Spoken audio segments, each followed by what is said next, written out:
Hey, Mike Healy here again, and I'm going to give this one more shot. Otherwise, there might be some serious stuff going on in the atmosphere that I'm not aware of that is making this not work for me on my Facebook Live for the first time. I've never had an issue with this ever. So we'll see if you guys refresh or if you guys quit on me. So I don't blame you if you bolted. So looks like it's working so far on my phone. So we'll give it a shot, see what happens. And if it works, it works. If it doesn't, it doesn't. So anyhow, what I was talking about, so maybe you can come back, watch the replay. If this is, if this works, then hopefully the replay. If not, this will be my third strike and we're out, and I'll just make a video and upload it or something like that. But thank you for taking the time. I'm going to probably just keep this as short as I planned on to begin with. So anyhow, so what I was talking about is effective communication. Effective communication is the number one thing, or probably one of the number one skills that you can learn when you're trying to recruit people, okay? Because everything revolves around explaining something in terms that someone can understand it. But more importantly, becoming a persuasive communicator to the point that you're getting people to listen to you. You're getting people to answer your questions and things like that, okay? So like I said, have your notes ready. You're gonna have to have a pen and paper handy. And we're going to do this. Now, I also, because you might be watching this on a replay that got cut off, so I'm going to have to repeat myself for a second, is the one thing I have noticed is that the top earners that I've ever seen in network marketing have always been the top recruiters. So recruiting is a skill. But the reason I believe these people are able to recruit more people is because they're very, very, very good communicators. So that's why I wanted to take the time, because I always try to look at what they call in business pinch points as to why people fail or not fail, that kind of thing, and really see if I can help address those issues, okay? So I think that if you learn some of these things that I'm about to teach you, or at least get you on the right track, because it's obviously practice, but you got to practice the right things, okay? You can't just talk to people, and not get any results and wonder why you're not getting results, because everybody has the same opportunity, right? So why is it some people can recruit like crazy and enroll people and get tons of customers, where other people with the same opportunity, same amount of time in a day, are getting no results, okay? Typically, you got to look in the mirror. Sadly enough, a lot of people don't take the time to look in the mirror, and they blame the opportunity, the issue, or such and such, as opposed to looking in the mirror and saying, what skill do I not now have that is holding me back? That's what I had to figure out. I wasn't recruiting people. I knew that the top money earners back in when I first started networking were recruiting the most people. And so I had to address the fact that I wasn't recruiting people. I didn't know how to do it. I didn't know what the skills were. So I made it a point to learn those skills. Once I learned those skills, everything changed, right? So that's what I want to do for you is get you into some effective communication right now. All right, so since we are talking about effective communication, you're going to take notes on this. I got some bullet points here, and we're going to start with number one, okay? One of the things, and I mentioned this in the other one that got chopped off, but I want to repeat it in here. So if you see the replay, is make sure you watch the information, the Zoom recorded training that Liz Pivito did with Tommy Johnson about the power of doing three-way calls, okay? Because a lot of times, when I mentioned a second ago, people join you because they know you, like you, and trust you. But when it comes to business, most of the time, a lot of people don't have a track record of success to the point that they can talk to their friend that they would immediately just sign up, right? But if you had like Bill Gates or Warren Buffett or something like that, somebody like that walk up to you and say, hey, I'm starting a business, it's $1,000 a join, are you in? You sign up. You don't even have to ask questions. Why? Because you know them, like them, and trust them, right? You know their track record. But if somebody who doesn't have a track record of success asks somebody, then a lot of times there's pushback. So that's one of the reasons why you have to use the three-way calls. But make sure you watch that training if you didn't, and I would recommend that you watch it a few times, because you really got to get this ingrained in you, okay? And we got plenty of time here to build this business. This is a long-term thing. You're in this for the long haul, right? You're in this for the long haul, so you can make a lot of money and do some great things with you and your family. Okay, first thing I want to talk to is begin in a friendly way, okay? In your initial communication with somebody, I think the one important thing to do is, if you're in person, obviously you want to smile and stuff like that, but you need to begin your conversation, I believe, in some way that establishes a common thread. Okay. What I mean by that is, a lot of times when, like, I'll give you a perfect example, and I have a story to go with this. So I had Tommy Johnson today do a 3-way call with a friend of mine.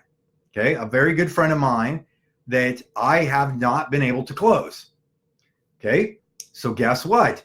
I realized that I was the issue, because the opportunity was good. Tools are good. Systems are good. So I realized that I was the issue. And my wife goes, well, why don't you get Tommy on the phone and take your own advice? So I set the appointment with Tommy. I called him up. I 3-wayed this guy in. And here's how it went. This is what's perfect. And I knew this was coming, but I wanted to address this to you. Tommy immediately asked this person where they lived, and did they have kids, that kind of thing. Okay. And as soon as he found something that was of common ground, he immediately jumped on that and had them start talking about it. Okay. In this conversation that my friend and him had, they started talking about basketball.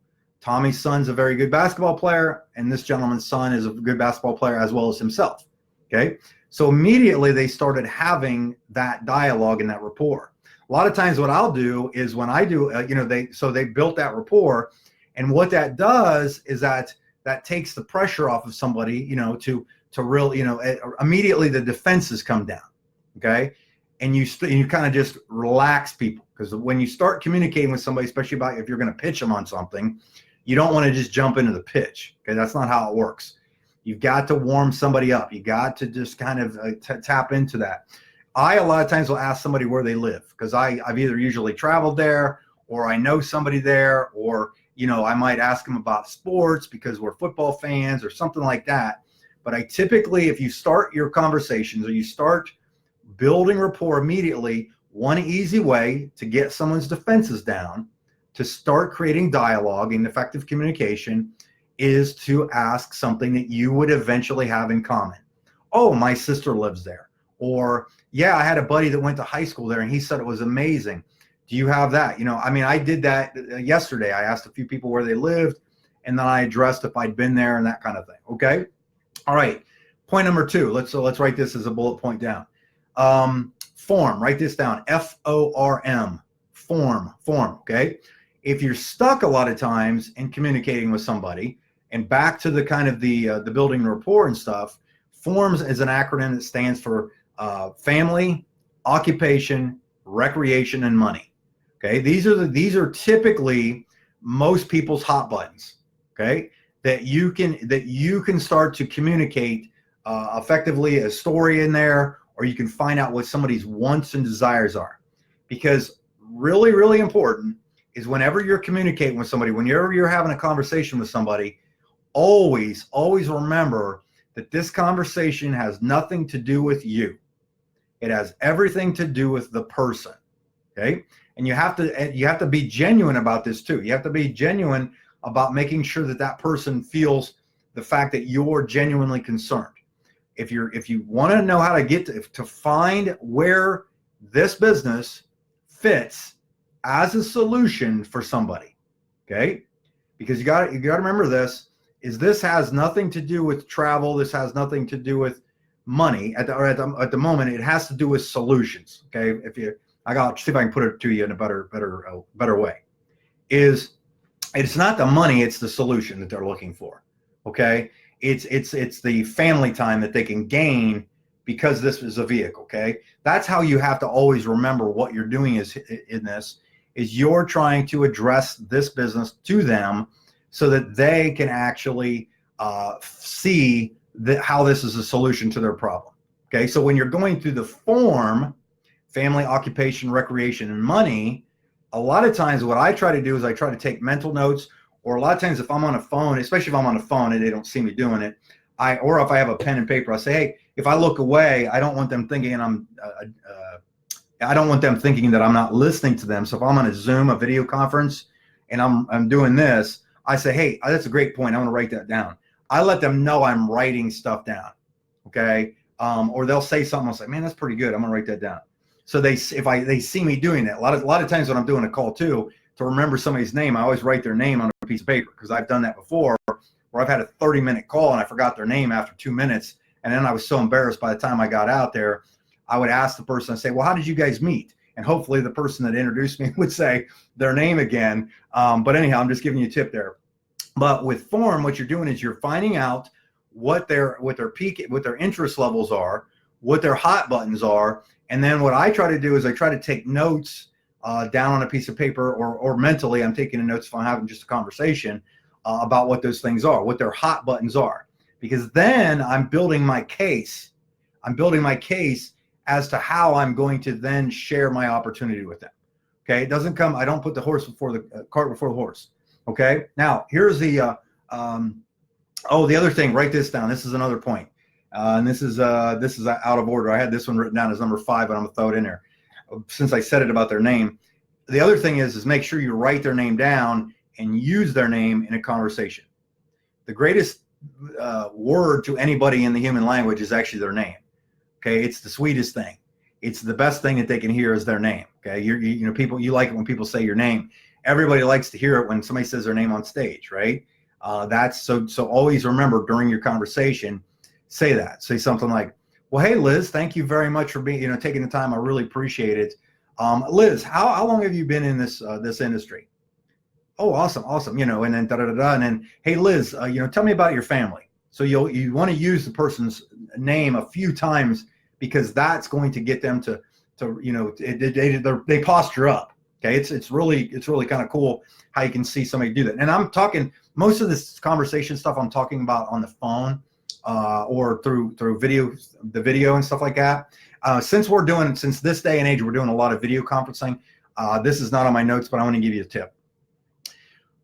There are things that you can do physically that that will help posture your conversation as well. And I do it. It's called mirroring, like a mirror. Okay. And it works. Okay. Typically what I do is if I'm sitting with somebody one-on-one, or I'm talking to them in person, I a lot of times mirror what they do. So if I was sitting with you across a coffee table and you lean forward, I would lean forward. Okay, you might not catch me doing it now that if we ever have a one-on-one conversation, you might see this happen. But if I see you go like this and sit back when you made a point, I'll sit back because it's a relaxing posture. If I see you cross your arms, from the bar business, a lot of this body language stuff, that's what I was looking for. The body language stuff I learned was from not getting my head punched in, or know it was about to get punched in. Okay, so when I saw a person do this in front of me, this is a defensive posture, right? So I knew that if I was talking and they went like this, I was doing something wrong, or I knew that person wasn't going to fight. Okay, that was just from a bar business perspective. If I saw this guy with his hands down and his chest come up, I already had my hands about right here, so I could defend or go after him. Anyhow, I'll stay on task here. You can mirror somebody a lot of times in their body language, but especially when you're having a conversation, if it's just idly, hey, you ever heard of this business? Have you ever done network marketing? Well, I kind of heard about those things and stuff like that. If I see them go like this, I change the subject immediately to something that will make their hands go like this again to relax them. Okay, so anyhow, but that's it. Okay, so what I want to get back to this. So here's another point I want you to write down. This one I have to hammer. This one you have to really get on this one. Communication is not always about talking. I think that the greatest skill I learned in communication was learning how to listen. Maybe that'll be my screenshot when you know how it freezes the screen when the videos. Anyhow, what I had to learn how to do was listen, and man, was it tough. Okay, and it is one of the greatest skills that you can learn. If you need a book to reference, if you want to listen, go through and read it. It's called Listening for Success by Shapiro, I think it is. Can't remember his first name off the top of my head, but it's only like this thick. It's real easy to read. But listening is probably one of the best things that you can do. Now, I have Now, I won't listen to somebody necessarily ramble or do something, on dumb things or whatever, but I'm always listening, again, to build my case, to listen to the form, to figure out what I'm going to talk to them about. But I'll give you a perfect example. Is I went, and I always use this example because it was one of the most fascinating ones to me about the power of listening, is there was a guy I wanted in my business. Okay, this is one of those guys I wanted in my business. I drove to go do a meeting with him one-on-one in his office. And I remember I walked in, I sat there, I said hi to him, stuff like that. I mirrored what he was doing. So as soon as he sat up and it was like this, like that, when he went like this, I leaned back the whole 9 yards. I did the whole body language mirroring thing. But then I asked him a simple question about something. I said, how's it going for you? I think it was all he said is, how's it going for you? And I kid you not an exaggeration, he talked for between 30 and 40 minutes with almost nonstop. And I probably said 15 words during that entire time. And I just remember he was sitting back there, he was talking like this, and he was talking, he was using his hands and going like this and talking and rocking in his chair and going back and forth like this. And I just sat there and I just listened. I'd smile and I'd laugh every once in a while at some of his stuff that he would say. And at the very end of this thing, it seemed like he talked himself out. He did this, he sat up and he goes, you know what? I think I'm ready to do this thing with you. Okay. I know you sent me that one thing. I looked at it. I think this is definitely something I want to do. And I hadn't even said anything. And it got me to thinking, to the point that this was probably one of the biggest things that I'd learned how to do, was become a good listener. Because what do people like to talk about the most? Themselves, right? So let them. The best communicators are the people that will ask people the right questions to get them to peel the onion back a lot of times, to find out what the form is. And then listen, you can't be tricky about this. You have to be, honest and sincere about it, right? But a lot of times people just want to be heard. Nobody's ever asked them their opinion on something. No one's asked them about why they did this. Like, I'm starting to realize, because I have a short attention span. That's just the facts, right? I just have a short attention span. I'm trying to get better and better at this. One of the skills that I am trying to learn, and is why I'm getting Tommy to do more trainings and getting him to do more calls with me, is not that I can't out recruit Tommy on a personal basis, but because Tommy does a better job at building rapport and asking questions on most of the calls than I do, because I'm kind of like the guy that just goes a little faster, where I'm figuring out one of Tommy's strengths, is why he's always built huge organizations and does so well at it, is because he asks the questions, he gets to he peels that onion back 3-4 layers to get to the point that by the time they're having a business conversation about it, there's so much rapport, so much credibility, so much know you, like you, and trust you, that he doesn't have to close somebody. I hope you're getting this one. This one's a good part. Okay, I'm glad it finally popped in there. But listening to him today was fascinating. Okay, because all I had to do was call Tommy, put him on the phone, and let him roll. Right, and I listened to what he was asking. I listened to how he asked it.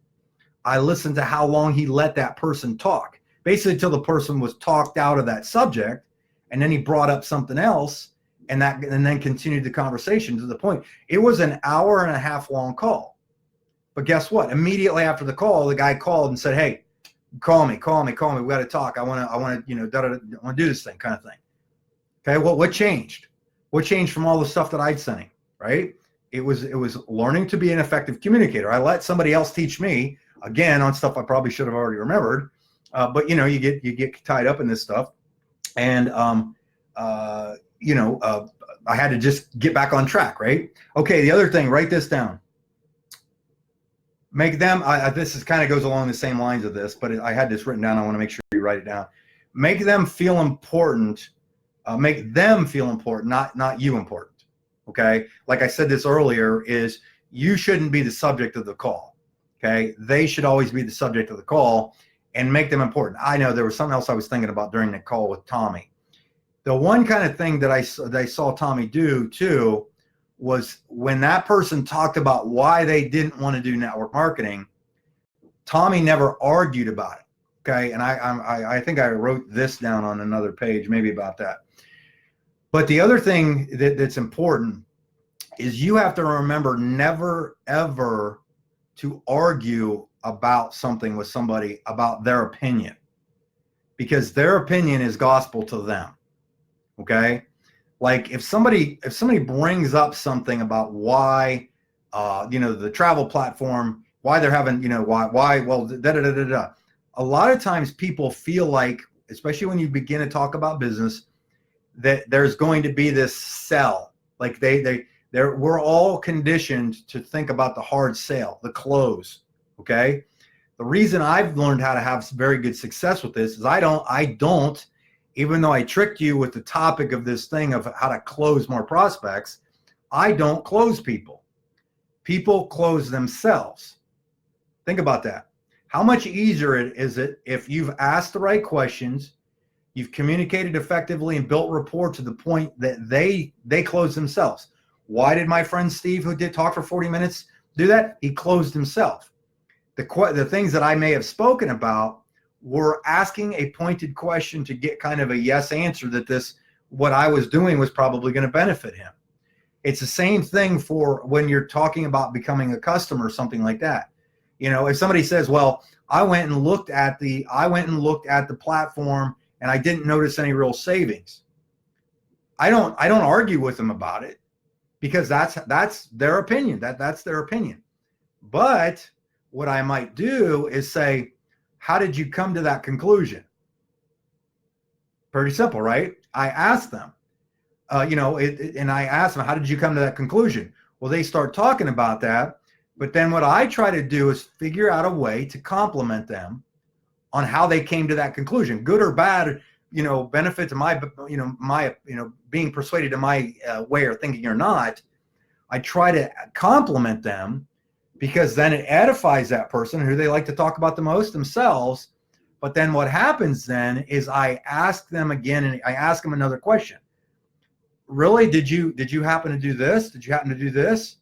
I never get into a spitting match or whatever you want to call it to convince them differently than their way of thinking. If somebody says, this is one of them pyramid things. Okay. How many times have we heard that, right? I always laugh. First off, I say, what do you mean? And even though I've heard it 1,000 times, I go, what do you mean by that? And then they ask another question.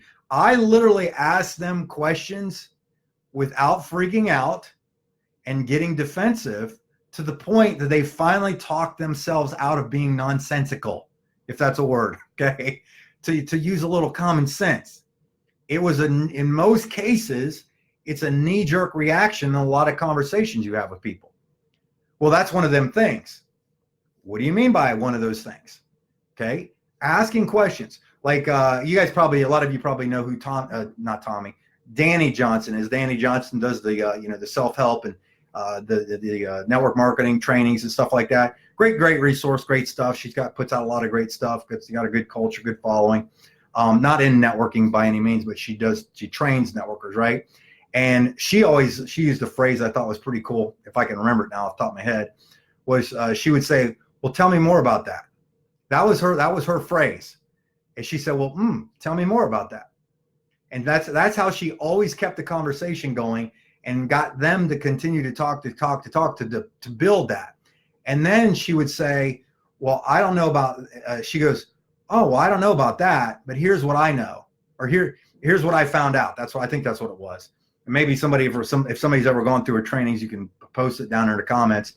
But she would say, oh, tell me more about that. That's how she kept the conversation going. And then she would, if somebody had an objection, where she goes, well, I haven't heard about that, but here's what I found out. Okay. So like, as an example, back to the customer thing. Oh, really? You did this, and this, you went through this, you did this. Oh, that's fantastic. That's amazing. What I found out was that my friend Lisa had gone and she did pretty much the same thing you just told me you did. And she looked at it and she did this. The other thing in effective communication, and I don't think I've said this yet, but this is probably the most important, is learn learn to talk in stories. Okay, the reason Jesus talked in parables was because people would remember them better, right? A parable is a story. Okay, a story is something that somebody remembers. You remember this. This is easy to remember if you're doing it right or not. Facts tell, stories sell. Facts tell, stories sell. Our platform saves 30 to 40%. That's a fact, but that doesn't get anybody to persuade them. But if you said, hey, Tom, my friend Lisa went to this booking engine that I shared with her, and she was in there and she found she was going on a trip with her family and her kids. Because think about this, is if you can put them into a mental state of emotion using emotional word pictures, word pictures, to get them to experience it in their head, then it becomes real. See, a lot of times, and this is a good point, I hope I keep going on it, is a lot of times people will throw out the fact and don't understand why it's not working. Because the effective communicators are telling the story that addresses the fact that you're trying to get across to them in a way that they are emotionally attached to it. They mentally experienced it. And in most cases, your subconscious can't decide whether you experienced it physically or not. So when you say, oh yeah, my sister Lisa went and used the same booking engine when I talked to her about it. She's got this little girl that she wanted to take to Disneyland. I think she's like 3 or 4 years old now, right? And so this person's picturing that, and she was on a limited budget and went to this booking engine and put some stuff in there, and she saved 31% on that. And all she had to do was go in there and she typed it in and it worked. Okay. Do you see how that works? Is use that same thing with, hey, you can make money in this opportunity. Right over somebody's head. Doesn't mean anything, but if you give somebody a story, if you tell somebody a story that says, hey, okay, so let's go back to you. Let's say your name, let's say you're Mark. Okay. My friend Mark, he was looking to earn some extra money. And so what he did is when he got involved with our company, he had his sister, Lisa, who was about to go on a trip, and she saved 31%, which equated to a $250 savings. And because of the way our comp plan works, Mark made 50% of that. So Mark actually made $150 that he was able to take. He and his wife went out to eat dinner with. They went to this really nice steak place. You understand what I'm saying, right? Learn to continually talk in word pictures when you're having your conversations. That's why facts tell, stories sell. Facts tell, stories sell. I think I got to make sure I got to double check my notes because I don't want to be on here forever for you guys. Looks like I kept almost all of you on here the whole time. Compliment them. I think I wrote that down. Make them feel important. I said that. Honestly view things from their perspective. Oh, I skipped this one. I think it's close to some of the stuff I've already mentioned, but honestly view things from their perspective. Okay, be sincere about it. Honestly view things from their perspective. Okay, empathy is a very, very good thing. Not sympathy, but empathy. You know what I'm talking about. I feel for what you're saying. Okay, if somebody, like the conversation that Tommy really had to identify and break down, that I even reiterated was a good point to my friend after Tommy got off that three-way, was I told him, I said, you have every right to be angry and not ever want to do networking again. Think about that. That throws somebody completely off because they go like, I can tell you his demeanor changed when I said that.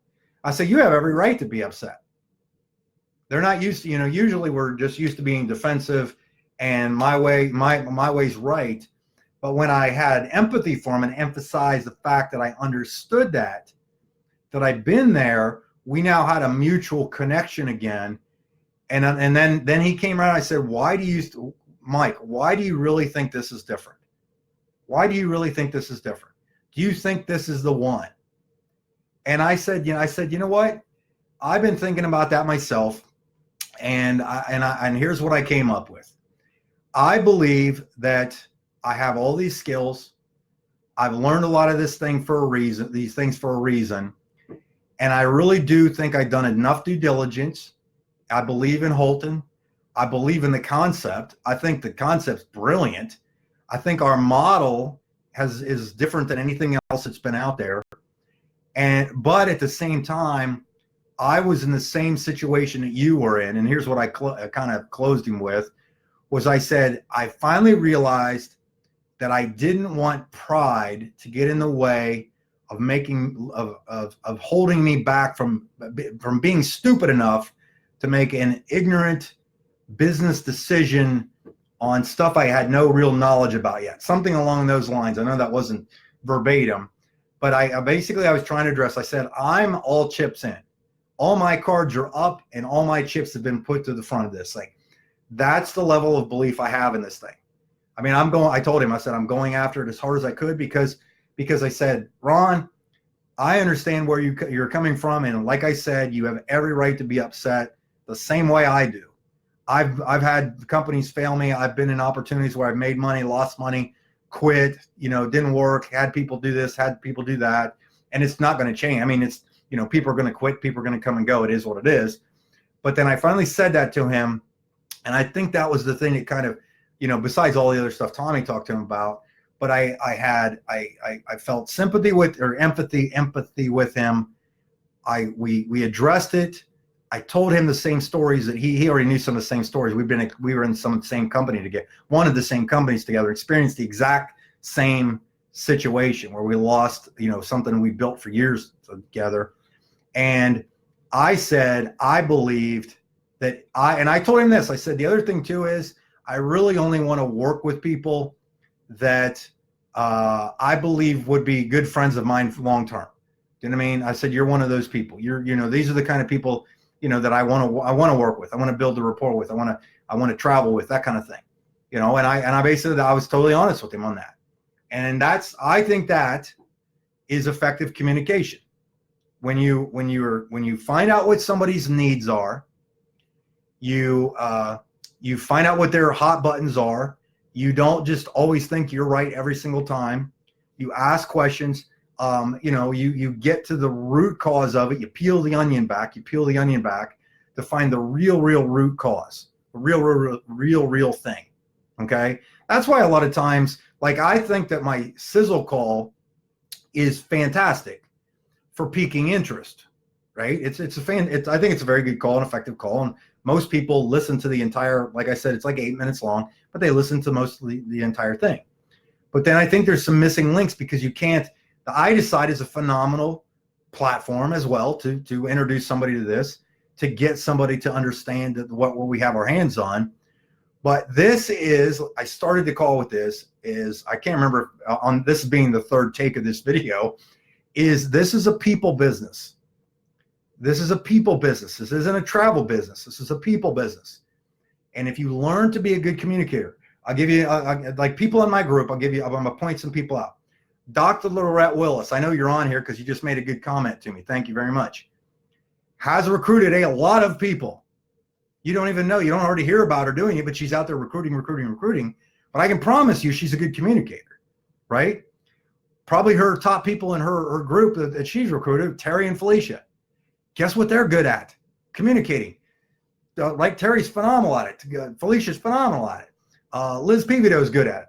Ty Starr's good at it. I mean, I know I'm going to miss a bunch of people on here, but there's a lot of people that I see are out there that they're communicating first and foremost than anything else. They're because I'm all about systems, right? I use systems to try to make it easy for people to get confidence in their mind first and foremost to take action. That's the number one thing. I believe that action trumps everything. Okay. I don't care what you're doing as long as you're doing something. We can tweak you a little bit. We can steer you in the right direction. But when you learn to be a communicator and learn that this is a people business and that you got to learn how to communicate and build relationships and build rapport with people using some of the things I just talked about, forming the conversation, complimenting them, listening to what they're saying. These are the things that get you to the highest level. If you're going to Vegas for the big event, the people that you will see walk across stage as diamonds, guess what they're probably all going to have in common? They're phenomenal communicators. Okay? Are they all probably talking a little differently? Yep. Are they all using iDecide or their own videos or live meetings or whatever? Yep. But I guarantee you they're all good communicators. And most of the time, 99.9% of them, they had to learn how to be communicators. If you listen to some of the backstories on every top earner that you'll probably ever run to in the history of network marketing, this was a skill of how they learned how to do it. If you go out there, here's the thing, and here's let me leave this with this because I don't know what time I started and how long I've been on here, but anyhow, hopefully you're getting some good stuff out of it. You can go on YouTube and go get the book. Just type in "How to Win Friends and Influence People." Right? Dale Carnegie. I think it was written in the 30s, but it's literally like the greatest communicators, business coaches, personal development coaches have pretty much just pirated everything that they have. Take a wild guess where the notes came from for today's call. How to Win Friends and Influence People, right? Another one that I've said this before, but if you haven't gotten this, is if you want, because I believe that you have to be a good communicator to get people involved in this thing. But then the next level, so those of you who are already in the process or have developed teams, there's a book called Tommy will tell you this every single day of the week, because this was the book that was recommended by his mentor, which was one of the most successful people in the history of network marketing, Bob Schmidt, who sadly passed away a few years ago, was Bringing Out the Best in People by Alan Loy, L-O-Y McGinnis. Alan Loy McGinnis, okay? It's a very easy book to read, but it is awesome. I believe that book, when I read it, was, so picture this. Here I am in network marketing for 10 years, then quit because I was frustrated, got into that new company, listened to the trainings that Tommy, that one of which was Tommy's uncle, that I bought some of his CDs and listened to. And in that training on that CD set, he said, get that book. And I went and read that book, and I learned better communication skills and earned 7 figures in that company. What changed? I'd quit the business, right? I'd quit networking. What changed? Communication skills, more than likely, right? Personal development. The next level, when I finally got to the bigger level of income, the making more money in the company then down the road, was personal development from a leadership standpoint. But take a wild guess what the biggest group in organizations are built from are being an effective communicator. Watch Holton Buggs for 10 minutes. That man can communicate, right? He has conviction, his voice, and everything like that. And he tells you right on the cash cow audio, on the video, on the YouTube. And I have it on that training on the My Rep training on the start page. You can scroll down and see it if you haven't listened to it or watched it. His whole thing is about communication, really, if you think about it.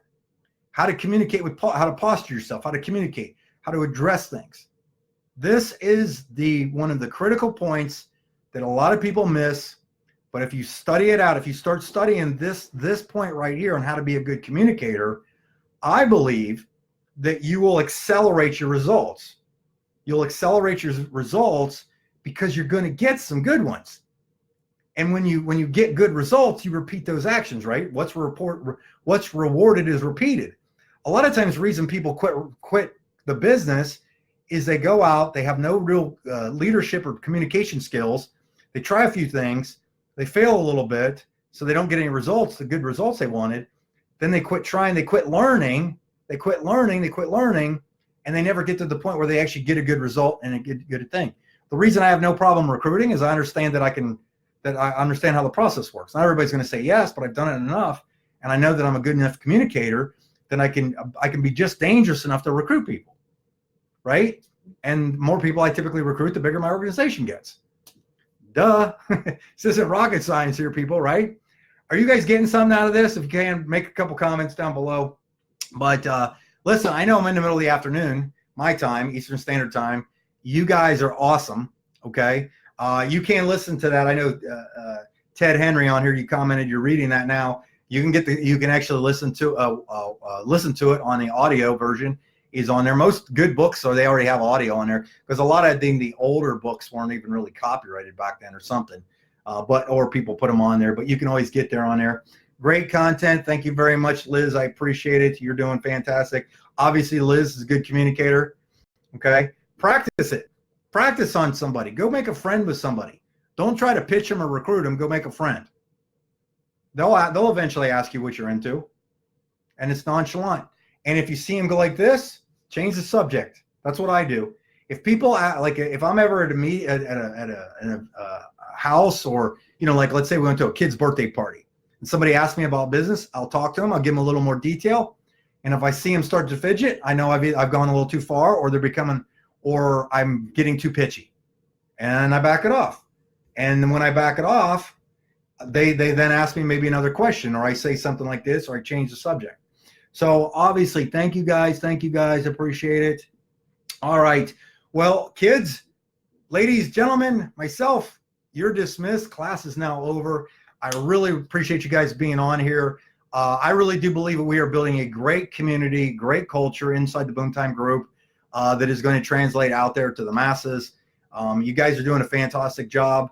Like I say in a lot of my trainings, if you'll do today what others won't, you will live tomorrow like others can't.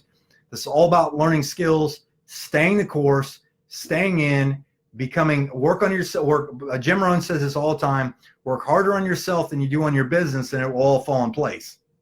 That's the one thing that I had to figure out how to do, because I can make systems, websites, pages out the wazoo. But I learned the right skills and applied those things. So awesome. You guys are fantastic. Make sure that because we had, I think we had maybe 30, 40 people watch this live, which is fantastic for middle of the afternoon with no notice. And I know I lost a lot of you guys when the internet went out 3 times. But what I would do is tag your people in this, okay? Make a comment, get to your teams and let them know that they should watch this, and tell them, edify it. If you'll notice, I edify when people do trainings and stuff like that. I edify a lot of the tools. The reason I made that video yesterday was to emphasize the fact of how important it was to listen to Liz and Tommy's interview, okay? I emphasized it with some communication skills to get people to do it, and a lot of people watched it. Like over 100 people watched it in less than 24 hours, okay? So I expect you to do the same thing with this. Make sure you get your teams to listen to these things. Watch this stuff, practice some of this stuff, have a conversation with somebody. Go through just practicing on somebody without pitching somebody, and I think you're going to be excited at the results you get, whether that's customers or potential TSA. So anyhow, thank you guys for being on here. Appreciate it, and keep up the great work, and we'll see you in Vegas. See you guys.